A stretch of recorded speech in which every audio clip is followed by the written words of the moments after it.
Oyez, gentes dames et braves messires, vous écoutez Ça m'a bien fait lire avec Roméo Frati. Ça ne vous est jamais arrivé d'en faire des caisses pour un sujet qui a peu d'importance? Si ce n'est pas le cas, d'abord je ne vous crois pas. Ensuite, accrochez vos ceintures et écoutez cet extrait d'une lettre écrite par Madame de Sévigné le lundi 15 septembre 1670, adressée au marquis de Coulanges. Je m'en vais vous menter la chose la plus étonnante, la plus surprenante, la plus merveilleuse, la plus miraculeuse, la plus triomphante, la plus étourdissante, la plus inouïe, la plus singulière, la plus extraordinaire, la plus incroyable, la plus imprévue, la plus grande, la plus petite, la plus rare, la plus commune, la plus éclatante, la plus secrète, jusqu'à aujourd'hui, la plus brillante, la plus digne d'envie. Enfin, une chose dont on ne trouve qu'un exemple dans les siècles passés. Encore cet exemple n'est-il pas juste? Une chose que nous ne saurions croire à Paris. Comment la pourrait-on croire à Lyon? Une chose qui fait crier miséricorde à tout le monde. Une chose qui comble de joie Madame de Rohan et Madame d'Hauterive.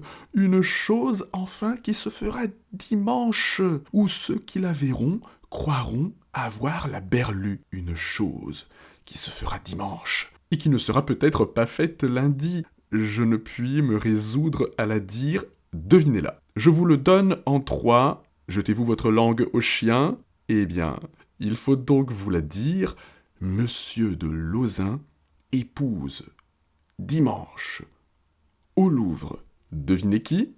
Je vous le donne en 4, je vous le donne en 10, je vous le donne en 100. Madame de Coulanges dit, voilà qui est bien difficile à deviner, c'est Madame de la Vallière. Point du tout, madame. C'est donc Mademoiselle de Ré. Point du tout. Vous êtes bien provincial.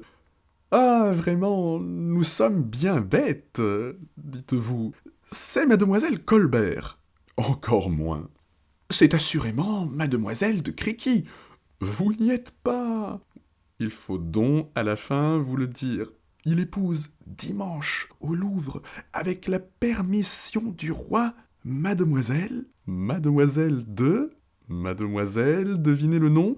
Il épouse Mademoiselle, ma foi, par ma foi jurée, Mademoiselle, la grande Mademoiselle, fille de feu monsieur, Mademoiselle, petite fille de Henri IV, Mademoiselle de Dombes, Mademoiselle de Montpensier, Mademoiselle d'Orléans, Mademoiselle cousine germaine du roi, Mademoiselle destinée au trône.